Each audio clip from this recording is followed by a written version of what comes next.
Hi there, and welcome to Help Solve the Case. I'm Christine Burke, retired police detective and sergeant, forensic genetic genealogist, and law enforcement expert. And thank you for being here. We are going through the Jared Bridegan case. And my goal here is to help interpret. Right now, we're going through the police department and get you some answers on what they did and why, and give you some opinion on what I think is going on with the case, what we might see as it continues forward, and what we might see in the trial. So thank you for being here. Of course, I would ask if you like, subscribe, and share so that you can help me do more with my mission to help identify unknown humans and solve cases using forensic genetic genealogy and other techniques. So thank you for being here. Today, we are on supplement number 25 in the police report. This incident occurred in Jacksonville Beach, Florida. If you're not familiar with it, we've got several more videos on this case and other cases that you might enjoy. My goal here is just to provide commentary. In my own opinion, I am a law enforcement expert, and I've worked on the police side and I've worked on the defense side, helping interpret strategy, interpret what the police have done.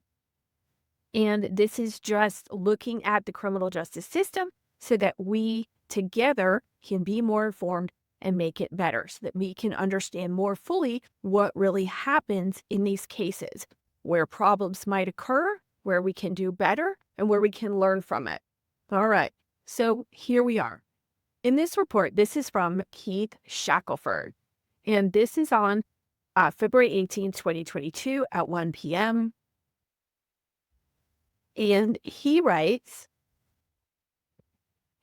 that on February 18th, 2022, at approximately 1100 hours, and so that's about a day and a half after the incident happened, U.S. Customs and Border Protection K-9 Officer DeWitt, 14566, and his K-9 partner buddy, 16005, conducted an article, parentheses, weapon search near the crime scene.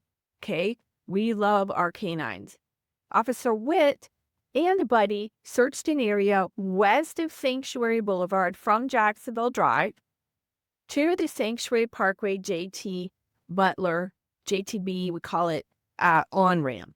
Okay, so that would have been the area if the vehicle was facing this way. Jared Bridegan's vehicle was facing this way. They searched that whole part, moving over this way. Okay.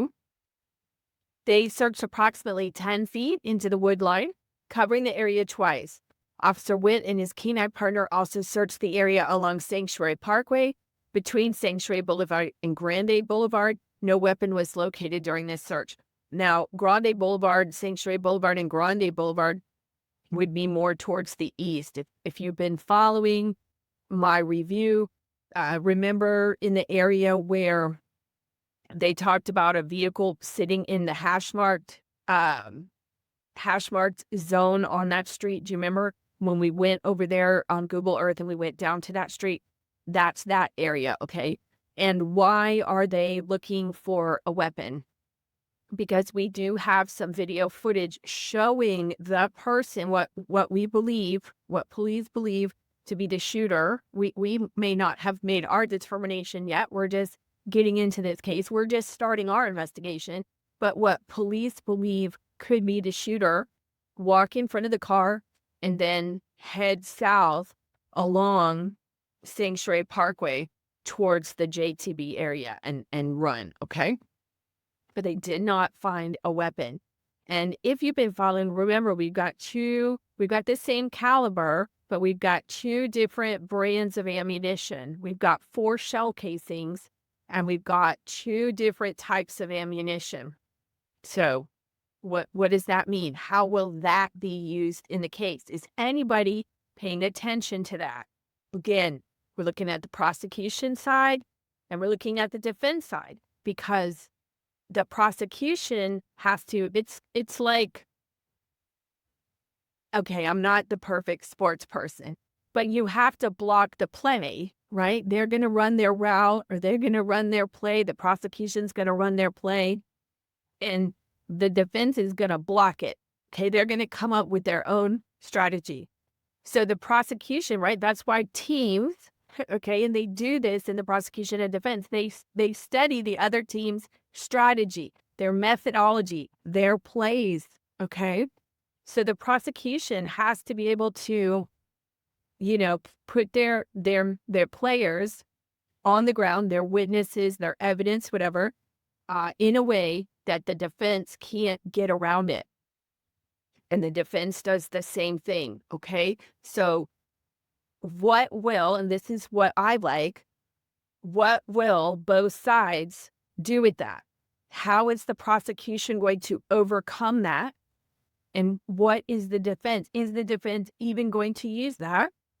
And then thirdly, will it be allowed, right? If they make some sort of challenge or whatever, will it be allowed? All right, now we're in supplement 26. This is from Brian James Wallace, 2/19/2022. We've got what looks like some more witnesses here. We've got ring video from 4067 America, 1800 to 2030 hours. So that's good. They went a little further outside of the area. Now, why didn't they get the months or weeks leading up to it? To show maybe somebody practicing, right? Me as a cop, Sergeant Burke, right? We like more information. We like overwhelming evidence so that the defense can't just throw something unsubstantiated out there, right? Because it only takes reasonable doubt. So we like all our I's dotted and all our T's crossed. So they can't wing something, right? So if you have all of it, there's no question, all right? Because we've got 3 people allegedly involved in this. Could there be video in the days leading up to this where one of those 3, or somebody else for that matter, be seen casing, stalking, planning, or doing that, which could be exculpatory, right? We could get into Brady and the whole exculpatory requirement for the state and all that stuff, okay? But I would like to see more, okay? Not just that day. So he says here on 2/19/2021, he conducted a follow-up. At 10:30 hours, Detective Lamont completed an in-person recorded interview with Valerie Curry. They talked to Tony Blanco, consent to search the backyard of his property, able to look through his Ring app when he returned home, conducted a search of the backyard. They don't have anything. Spoke to all these people here. We're not going to get into the weeds, figuratively here with all this stuff. I'm just looking through to see if we have anything of note with this video evidence. Nothing out of the ordinary.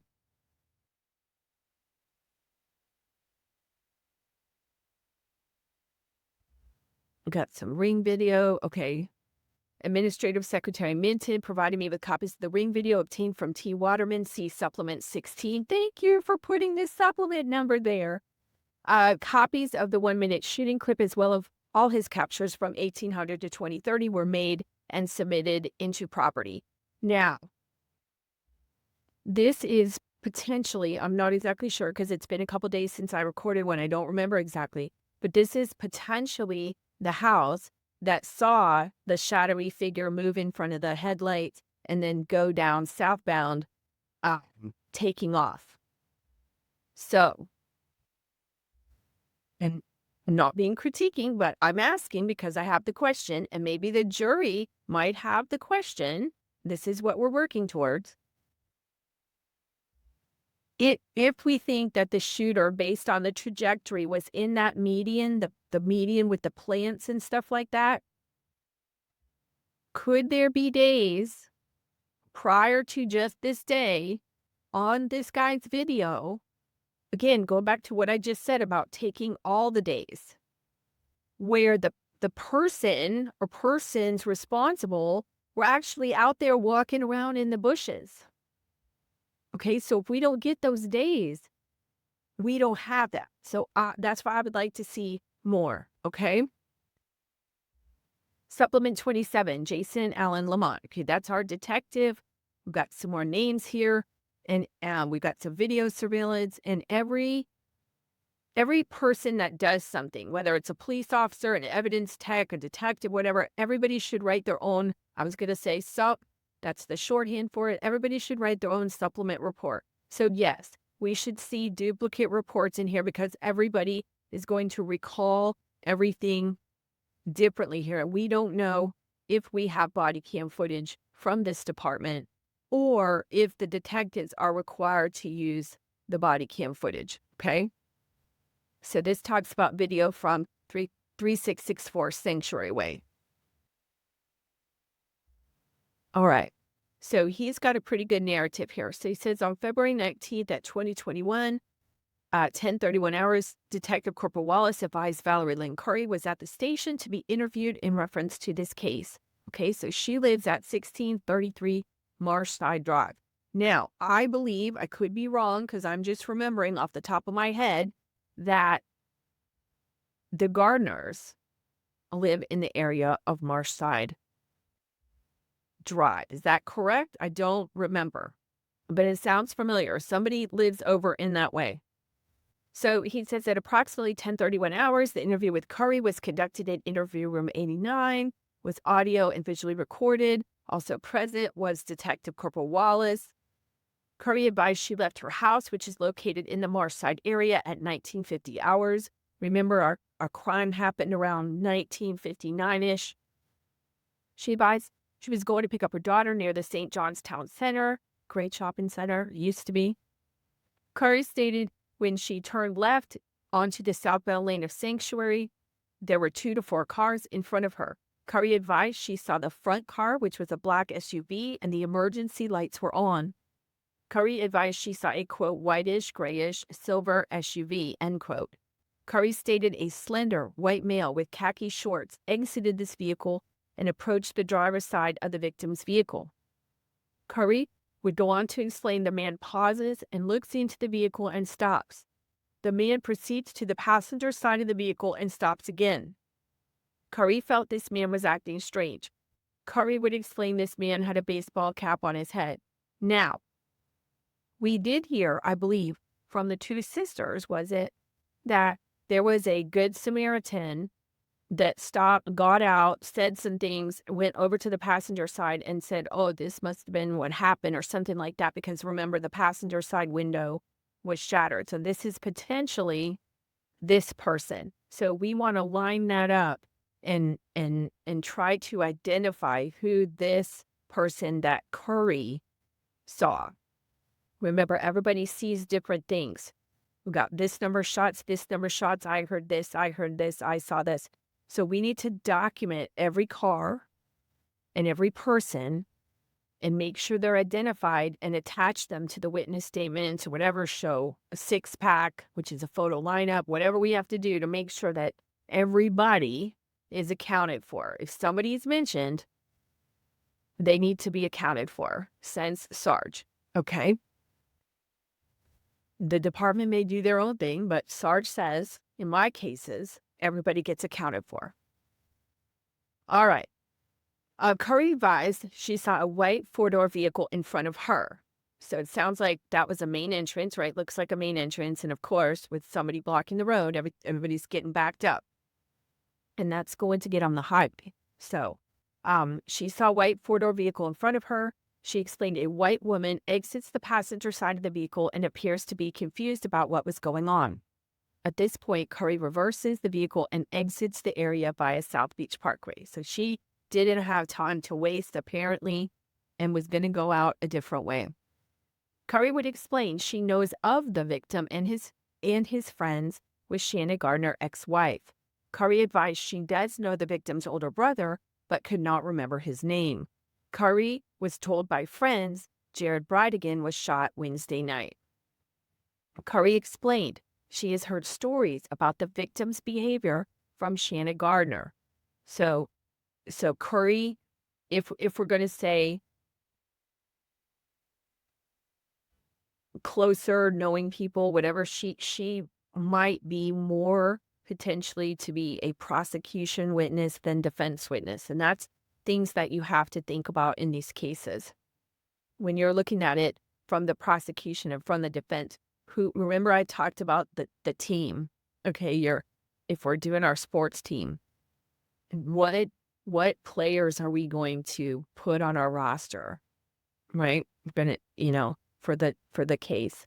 So is Kari going to be a good team player for the prosecution, or is she going to be a defense team player for the defense? And it says, Kari says she's heard stories about the victim's behavior from Shannon Gardner. So what do you think about that? Sounds like she's going to be more over on the prosecution side, right? More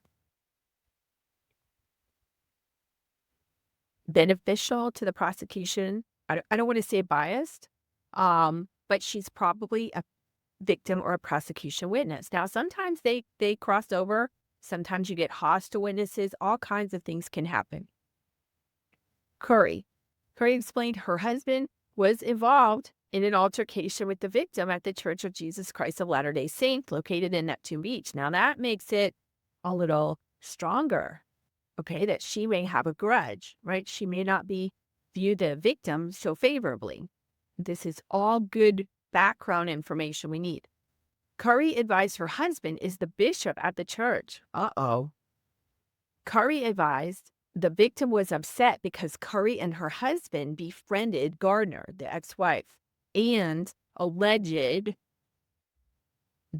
she is a defendant. She's alleged to have orchestrated this stuff. Curry's husband was forced to call the church legal services. Curry advised the victim was a, quote, hothead, end quote. Okay, so we think that this person probably not going to be a defense witness, right? Curry advised, because we don't want to get into anything on the defense side. Again, when we're looking at it, we're not taking sides. We're just looking at potential avenues for how the case might unfold, that the defense is going to be like, he was a hothead. He might have deserved it. Could have been a road rage altercation, things like that. Curry advised the victim did not want Gardner invited to the church. Curry would not explain the specifics of the argument. Curry advised Gardner described the victim as controlling and impatient. Curry described the divorce and custody as a contentious situation. We had heard that, right? Curry felt, from what she has heard of the victim, she believed his death could have been caused by road rage. Okay? Is it possible? And I believe, I don't remember exactly, you guys who've been watching the videos more in sequence, I believe, if I remember correctly, they pulled the video footage along the route to see if there was any altercation that would dismiss road rage, right? So now we have an allegation. We have a potential defense theory. No, it was not my client. It was road rage. He's a hothead. So then the police say, no, here's all the video footage. He didn't engage with anybody. Okay? Remember, we got to run our plays correctly, depending on what side we're on. Curry would go on to describe Gardner's new husband, Mario. She felt he was nice, but she could not see them becoming, quote, best friends, end quote. Curry was not sure if Mario and the victim had any negative interactions. While speaking about the custody arrangement and date night, she remembered additional details in reference to the altercation with her husband. Curry stated the children told Gardner the victim asked his children where she and her husband lived. He's picking the kids up at the house? He should know where they live? I'm confused by that. Okay. It says this concludes the interview. At approximately 1100 hours, Officer Scarborough informed me Brandon Mendoza was in the lobby and he has information. Upon speaking with Mendoza, he informed me he has video surveillance which captures the audio of the gunshots. While viewing the video, you can clearly hear several gunshots in the distance. Mendoza's house is located directly to the west of the incident. Upon reviewing the video provided by Mendoza, I am unable to hear the gunshots in the video. Remember, we don't know how many. I will contact Mendoza in order to get a good copy of the video. A copy of the video provided will be placed into property as evidence. Supplement 28. Alan Bernard Ford, 2/20/22, 12:36. Okay, we got some footage. 3521 America Avenue. Okay, he met with this resident. He's noting the surveillance system is 10 minutes ahead. 4 vehicles observed passing the residence traveling southbound on America Avenue, approaching the intersection of America Avenue and Jacksonville Drive. It was difficult to make out the make, model, and color of the vehicles. He also picked up the deceased's iPhone from the computer forensics unit, and he got a copy of the contents of the phone. Sup 29. Got more people here. Who's this by? Shane Jarman. He's like our evidence guy, right? On 2/20/22, he responded to 3925 Palm Way, got video. Blah, blah, blah. Oh, on the video, here we go. You can hear 4 distinct gunshots. Yeah. Hey, we've got some facts. Got some hard facts. We got 4 shell casings and 4 gunshots. Okay. Okay, good. We like that. And you can see how witnesses, when we talk about eyewitness testimony and ear witness, what I'm going to call it, hearing things, how it can, no matter the best intentions, it can, depending, I mean, we could get into, I could do a whole video series on eyewitness testimony and problems with eyewitness testimony. If you want to see that, hit me up in the comments and let me know, and I can work on that. But there are whole challenges to eyewitness testimony and reliability, depending what is going on, both from the police officer's perspective and from the defense perspective, okay? All right, now we have Benjamin Patrick Gray, Sup 30. And he says he was on Wednesday, 2/16/2022, approximately 20:29 hours. I was contacted by Sergeant Smith, requested he respond. He got on scene. About an hour after the incident, he made contact with Sergeant Smith. He asked if he was able to deploy Bear, which I'm assuming is a dog, to conduct a possible track. Sergeant Smith had very minimal information to provide me. I advised him it would not be beneficial to deploy Bear based on the lack of information, the area being heavily contaminated with foot traffic prior to my arrival, and the length of time between the incident and my arrival. I then left the scene and had no further involvement. So that was like an hour later.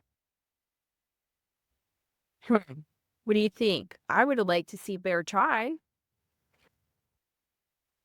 They might get attacked by that from the defense. I don't know. Any dog handlers? You know, I don't know if he's I don't know what PSD stands for. Patrol Service Dog Bear, maybe. I would think they would sniff in contaminated areas all the time, but I don't know. I do. My cousin is a scent dog handler, and if I remember remind me, I can ask her. Okay, Sup 31. 2/22. We got a geofence, which is good. We've got license plate readers. We've got some subpoenas.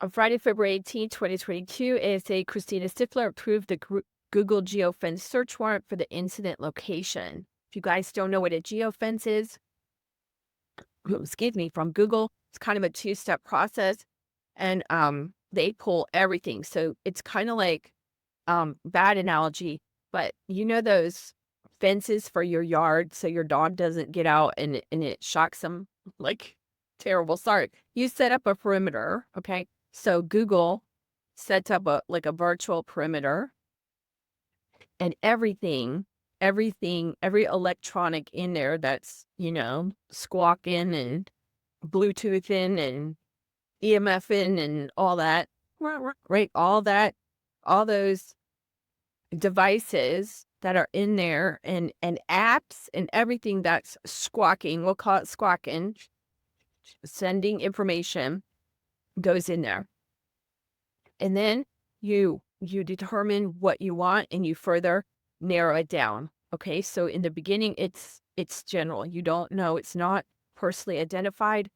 So you can, weed through it and then you can narrow it down. Really cool. But you think your thing transmits all kinds of stuff all the time. You would have no idea. When you download those apps and they say, we're going to give this, it's like those pharmaceutical commercials. You could have, 52 things, right? Here is 52 side effects that you could have from this. Okay. So this thing, it could give 100 things. It could give 52 things. It's all kinds of everything, right? It's not just the phone itself. It's all the apps. There's so much data in there. Okay. So, on Tuesday, ATF Special Agent Mark Mutt completed the AT&T subpoena and T-Mobile subpoena for Shannon Gardner's cell phone and Mario Fernandez Saldana's cell phone. I don't know why he was doing that.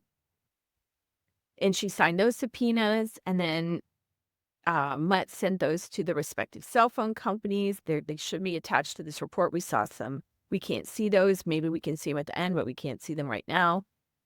He also checked the Vigilant Plate Search System, the license plate reader. That's what they call LPR, license plate reader, for the victim's vehicle, which showed the victim's vehicle on the St. John's LPR system at 2/16/2022 at 09:18 hours. That's in the morning.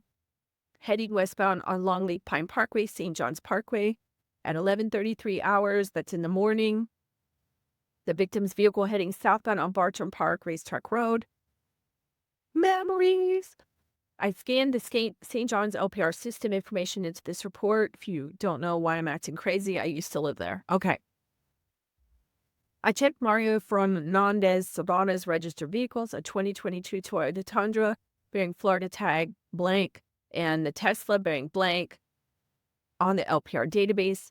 The Toyota Tundra had St. John's LPR hits on 2/13/2022 and 2/18/2022, but not on the date in question. Where was it on 2/13? Is that a good question? I think that's a good question. The Tesla had St. John's LPR hit on 2/5/2022, nothing after that date. Where was it? Was it anywhere near? Would that be a good question? I don't know. What do you think? Let me know below. We're doing our own investigation.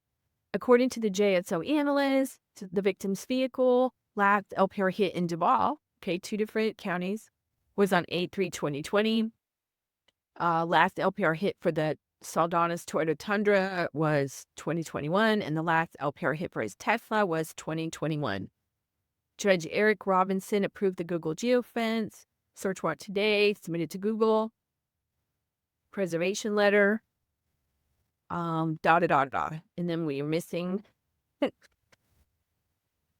I don't know if this is supposed to be up here. Missing some information there. 32. Yvonne Santiago.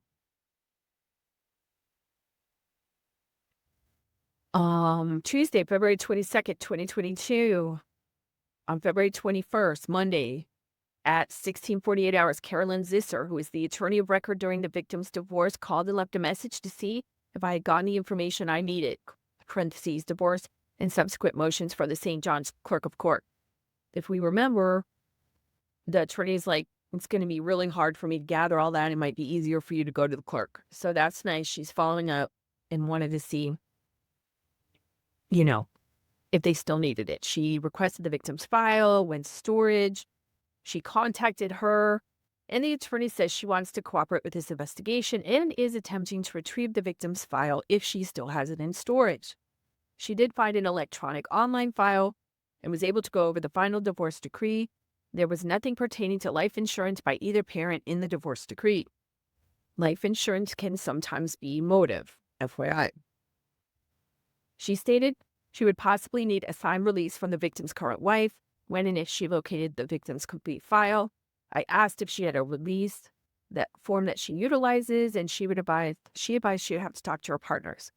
At approximately 1000 hours, Kirsten Bridegan responded to the station while I was there. I asked her if she was willing to sign the waiver, and she agreed. She then indicated Brenda Drake, another family law attorney, is who they most recently used. And I asked her if she was willing to sign a waiver for her, and she agreed. Then she called Brenda Drake, and Brenda Drake said she had no information on it. She said the last thing she had done for the victim was draft a letter to the ex-wife's attorney in November 2021, in which he wanted a new therapist for the children. They received a response back in January of this year, and they were not going to agree to a new therapist, and the victim just advised her to drop it. She did say the victim had concerns that his ex-wife was building a case to attempt to gain full custody of the children. What happens now? As well as concerns of them, parentheses, ex-wife and new husband, and parentheses, coaching the kids. Coaching.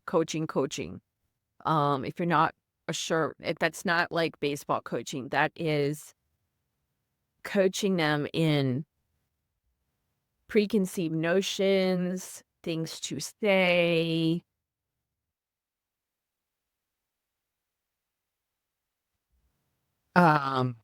views, like how to view certain incidents. I was going to give you an example, but I won't. But yes, so um, you might see it from friends or in your own thing. Unfortunately, parents can bring the children into it and try to force their views on it or get them to line up with mommy or daddy or whatever. Okay, so that's coaching. Okay. Okay. She also advised, although the victim was paying child support, that stopped when the ex-wife moved from St. Johns County, where he had moved to, so that he could be closer to the kids, and wanted the kids to go to the Discovery School. He did not want the kids to go to the Discovery School due to St. Johns County being known for the better school system. The victim and his ex-wife came to an agreement where the children go to the Discovery School and the child support payments ceased. Okay, so it sounds like there was something. He moved to St. John's to be closer to the kids, and then she moved somewhere else. So he didn't have to pay, but then something with the school, so he didn't have to pay child support. I don't know what's going on in divorces lately, but that seems like a pretty solid negotiation there. Because it seems to me in the cases that I've been exposed, that seems like a really good attorney, because whatever that was, to not have to pay. And I don't know if it's the whole thing or if it's the school thing, but it sounded like he did some upheaval to be closer. And then I don't know. But what do you guys think? That's, I don't know, to me, pretty unheard of.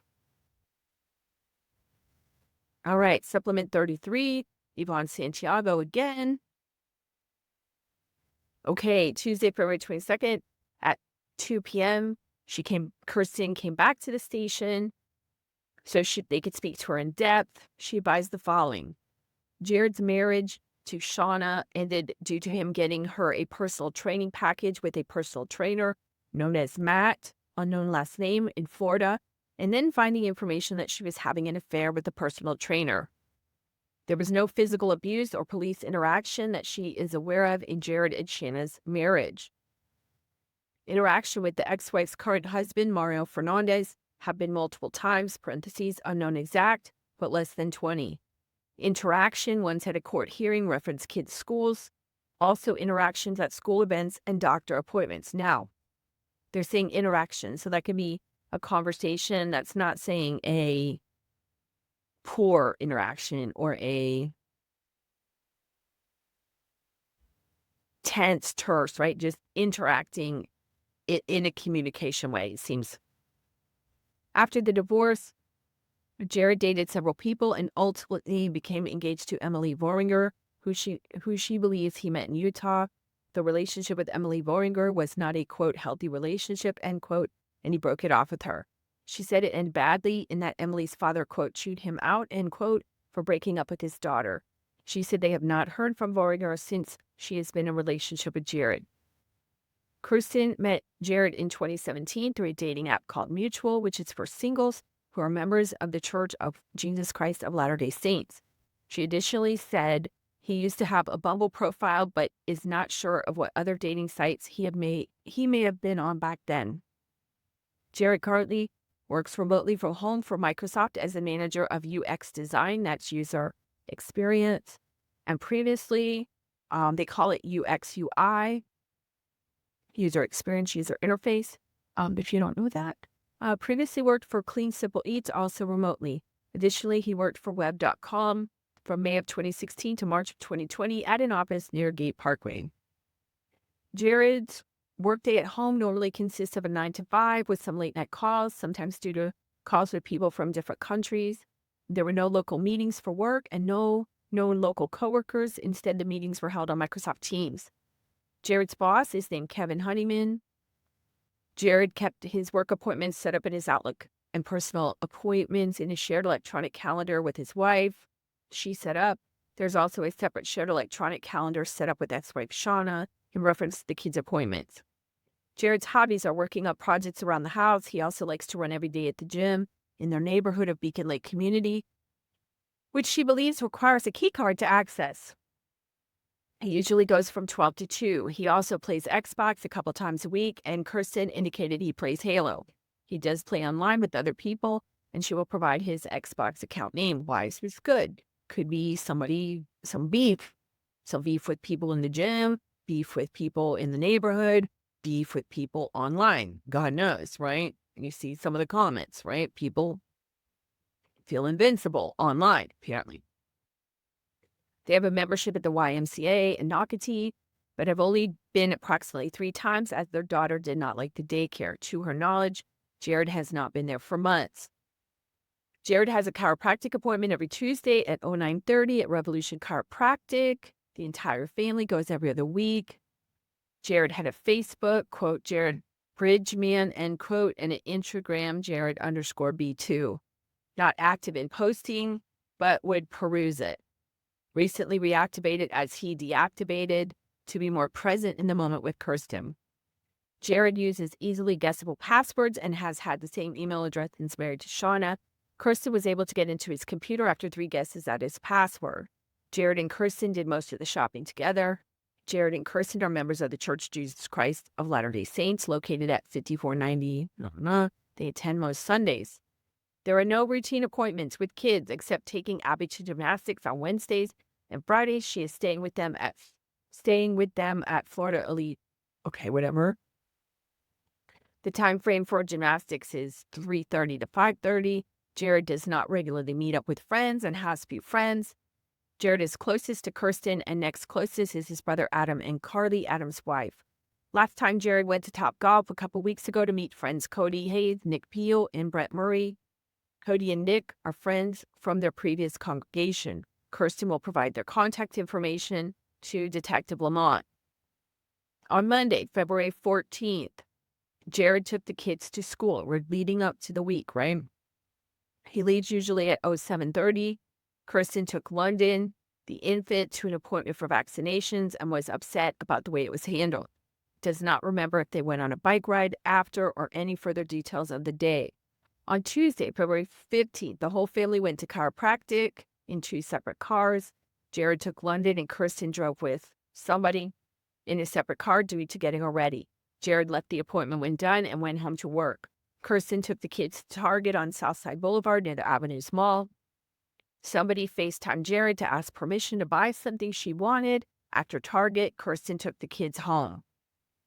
On Wednesday, February 16, 2022, the day of, at 09:30 hours, Kirsten took blank to music class, And around 1100, she took blank to Walmart at Durban. She bought blank the shoes she was wearing later that night. She does not know if Jared went running at the gym that day, but can check her Nets camera. Jared left with blank at approximately 17:55 hours to go to date night. Okay. And if you remember when the police interviewed, I think we'll say B, I think it was a 2-year-old who was unfortunately in the car when this happened.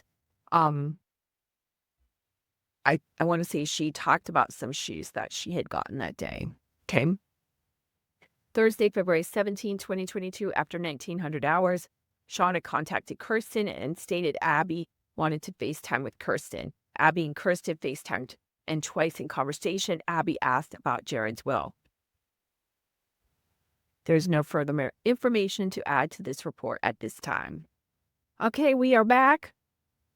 I would just ask if you wouldn't mind, if you have not subscribed, to please, I'm trying to get 1,000 subscribers on this channel because it enables, if Google sees fit, YouTube sees fit to get me monetized, which means I will get rewarded for my hard work here going through the cases, and which means I can help more people. So I appreciate you being here. Hopefully you're finding this interesting, and I really, really appreciate it. Okay, let's get back to this report. Now we have supplement 34 from Jason Lamont. Again, that's a detective. We've got what looks to be the brother here. We've got the victim's Apple computer here listed in our articles. Looks like it's evidence. And it looks like audio video interview footage. More audio video interview. We got some video surveillance. Let's see what he has to say. On Tuesday, February 22nd, 2022, at approximately 900 hours, received an email from Brendan Mendoza in reference to his surveillance video from the night of the incident. There's a lot of typos in these reports. I'm not sure why. Sarge is not happy. Mendoza advised his video was time-stamped incorrectly and he provided the wrong time frame. Uh-oh. Good thing he figured that out. The video from the night of the incident has been copied over at this time. The video did not show the incident. However, you can hear the gunshots in the distance. So does that change? Does that change anything? We would have to go back. I'm going to do that right now. We'd have to go back and see what information Brandon Mendoza gave us. He also says at approximately 15:45 hours, the victim's older brother, Adam Bridegan, came to the station for an interview. It was conducted in interview room 89 and was audio and visually recorded. Also present was Detective C. Johns, and we believe that C. Johns is the lead detective on the case. So I don't know what he was doing while some of these other interviews were being done. I like doing my own interviews, but I understand you got time crunch and stuff like that. A. Bridegan, we'll call him Adam, began the interview describing his brother Jared. Adam described his brother as a creative person who kept a close group of friends. Adam described his brother as not a social person. He would go on to describe his brother as someone who was not confrontational. He described his brother as someone who was extremely patient with his children. Adam advised his brother graduated from high school from Douglas Anderson and later attended Utah Valley University. Adam stated his brother left for Utah in 2012. Adam stated his brother met Shanna Gardner several years later while in Utah. Jared was introduced to Gardner by Adam's wife. Adam would go on to explain how Gardner and Jared began dating. Adam would go on to explain his brother's marriage began very successful and Gardner's family loved him. Once Jared was married to Gardner, the couple began receiving money from Gardner's family. The money paid to members of the Gardner family was paid in reference to certain stipulations. The couple had to be married and actively seeking an education, because they had goals for them. Once Jared's children were born, his child Liam had a heart condition. Due to the heart condition, Liam could not live at high elevations. Gardner did not want to leave Utah, but they eventually moved to Connecticut to be close to his heart specialist. At this point in the marriage, Jared began to become distant from the rest of Gardner's family. Adam stated due to his brother not really being social, it caused the Gardner family to not like his brother. While in Connecticut, Gardner had some issues with postpartum depression and had issues losing weight. Jared began gaining weight and the couple became distant. Adam stated Gardner began manipulating her parents and laying groundwork for a divorce. Adam stated Gardner began talking to his wife, Adam's wife. I was like, what? About having an affair while married to his brother. Adam advised Gardner's behavior began to change, and she withdrew from their friendship and the church. Now, remember, we saw some other stuff about getting into a church, so we're not sure where all this is going on. Maybe it was the church as a whole, like religion. We don't know. Gardner eventually had an affair with a personal trainer. Jared begged Gardner to keep the marriage together to keep from his children having divorced parents. Adam would explain Gardner was attempting to manipulate her parents and spreading rumors about his emotional abuse directed towards her. According to Adam, Gardner did this to keep receiving money from her parents.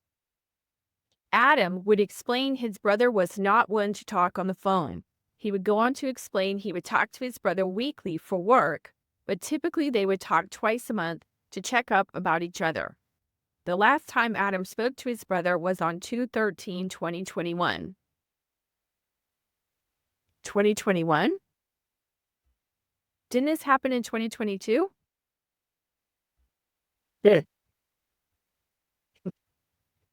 Maybe that's a typo. The two joked about him calling during the Super Bowl because his brother was not into sports.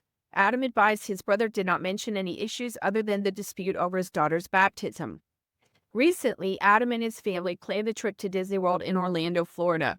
Adam had planned on coming to St. Johns County to visit his brother. Due to car issues, he was unable to make the drive. Jared advised he was going to attempt to come to Orlando. Adam thought it was strange his brother was unable to make the trip. Kirsten Bridegan called and apologized because she was dealing with stress over a meeting at the church in St. Johns County, which would involve Gardner and her husband. End of interview. So there's probably a lot more in there that we don't have. Okay, now we've got supplement number 14 again, which I thought we already had.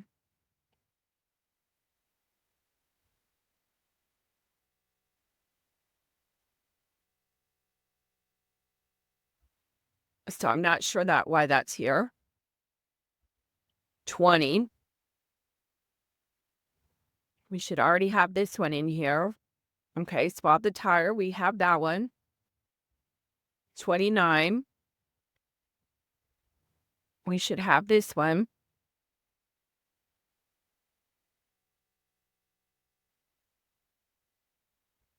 This one might be.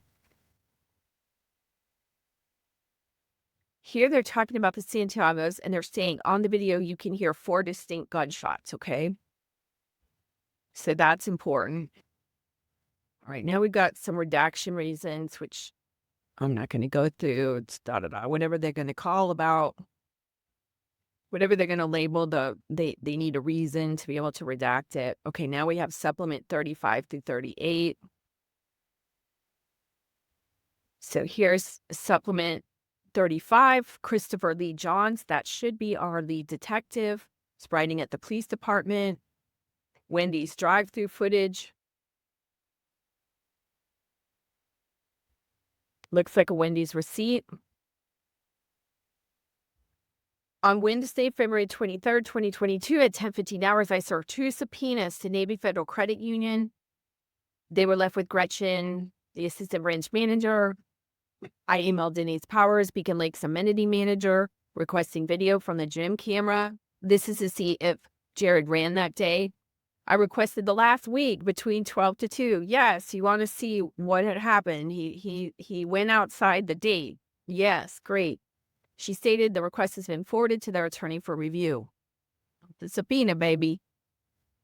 Good luck with that. Okay, at 10:49 hours, I received I think it was a subpoena, right? Oh, no, he emailed. Okay. I was going to say, not a subpoena. All right, so we'll hope they comply, but they probably have to do a subpoena. At 10:49 hours, I received an email from employee claims assessment. Oh, okay, this must be Wendy's. The receipt shows the victim purchased 2 Junior Frosties at 19:37 hours. The video shows the victim's SUV in the drive-thru with no audio, nothing else remarkable. Copy of the video placed into property. Copy of the receipt will be attached. We saw that. At 17:30 hours, I responded to 2705 America Avenue with Detective Burrell to collect video footage from a Nest camera. The video shows a dark Ford truck driving by the home at 18:40 hours on Wednesday, February 16, 2022. This appears to be the same or similar vehicle seen on several other cameras coming down the road just prior to the shooting. So now we have to figure out, does this dark Ford truck have anything to do with the incident? Copy the video placed into property as evidence. Okay, here's Christopher again, digital disc, Wendy's drive-thru footage. DVD of something.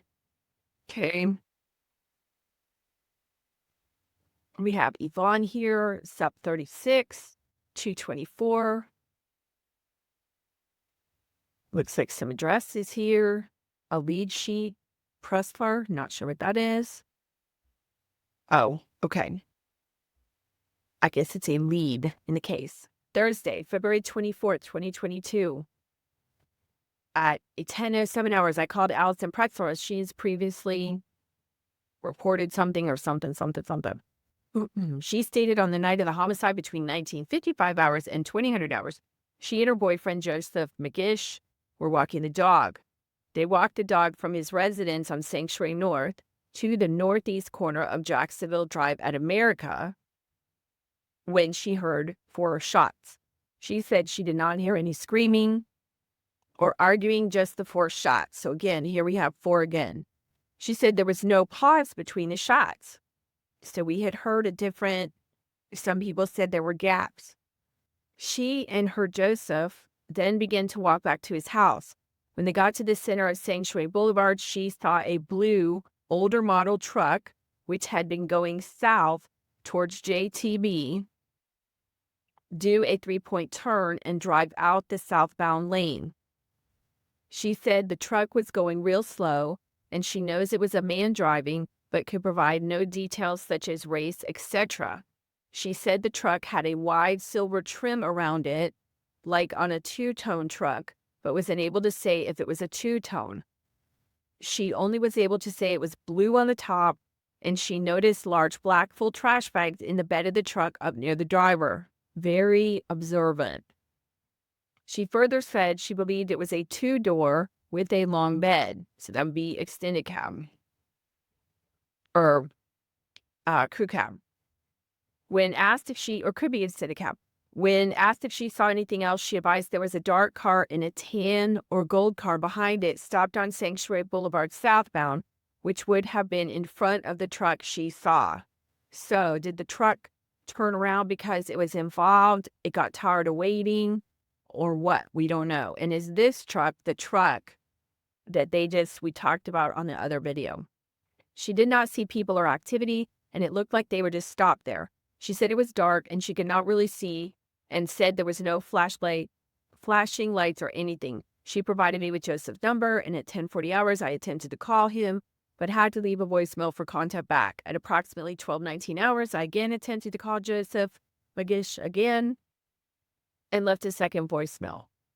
Allison also stated that last night, February 24th, 2022, she and her boyfriend went to his home after dinner at approximately 19:30 hours, on the same time frame, and she saw a gold or tan sedan parked in the southbound lane of Sanctuary Boulevard on the side of the road.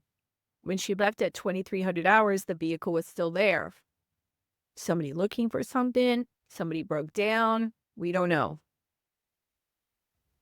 Rebecca Ianello, lead sheet, saw car and vehicle backing up, possibly truck. At 11:42, so she sounds like she's following up on some leads. At 11:42 hours, I called Rebecca Ianello. She advised she had went into the sanctuary at approximately 19:45 hours and went and picked up some things without turning off her silver Toyota 4Runner, then left. As she was approaching the intersection of Jacksonville Drive and Sanctuary Boulevard, she saw a vehicle with its flashers on midway between JTB and the intersection. She also saw a vehicle reversing from the southbound lane of Sanctuary Boulevard, and she knew the vehicle was an SUV or a truck due to the height of the reverse lights. So that's interesting. So it seems like from what she's seeing, there were no other vehicles behind the SUV. So is this the shooter? Did the shooter follow behind him and get out? We don't know. Let's keep going. She turned east on Jacksonville Drive and did not see where the vehicle went. She later asked her 12-year-old, who was in the front passenger seat, if he remembered what kind of vehicle he saw backing up, and he said it was a Ford truck. She asked how he knew it was a Ford truck, and he said it had a 4x4 on the back of it. He thought 4x4 meant a Ford. She asked him if he was sure it was a truck like Daddy has and not an SUV like she has, and he told her he was sure it was a truck. She asked him what color it was, and he said black. She asked him if he was sure it could not have been dark blue, and he told her it was black. She did not see any other vehicles there except the vehicle with its flashers and the vehicle that was backing up. I scanned both lead information sheets to this report. There's no further information to add to this report. So we've got that footage coming down, what is it, America or Sanctuary Boulevard, this truck. So is that truck involved? And is that truck this truck that these people have seen? So now we've got some vehicles and some people that are accounted for. So hopefully they're going to connect the dots and sew this up for us so we don't have any gaps, right? We don't want to have gaps going in on the police side and the prosecution side, and we definitely don't want to have gaps that the defense could exploit. Well, did you follow up on that truck? Who was in the truck? How do you know that the truck wasn't the shooter, right? How do you know the car wasn't the shooter? How do you know the person was in the bush? Like all that stuff, okay? So you got to sew it up. You got to make sure everything is ship-shape. No unanswered questions, says Sarge. Okay, that's how I like mine to be. Nice and tidy and neat. Okay, so we're reaching an hour. Thanks for being here. I hope that you find this interesting. We're going to continue to follow this case. Again, I would appreciate a like, subscribe, and share. Let me know in the comments below, what do you think? Any other cases that you want me to follow? Any other things that you want me to look at? This is a very interesting case because we have the reversal of the plea agreement from Mr. Tenen, who reportedly is the alleged shooter, brought into it from the alleged defendants, Shanna Gardner and Mario Fernandez Saldana. So we don't know. So we're going to continue going through this. We are about halfway through this initial police report, so we don't know what we're going to find. I will look forward to seeing you on the next one.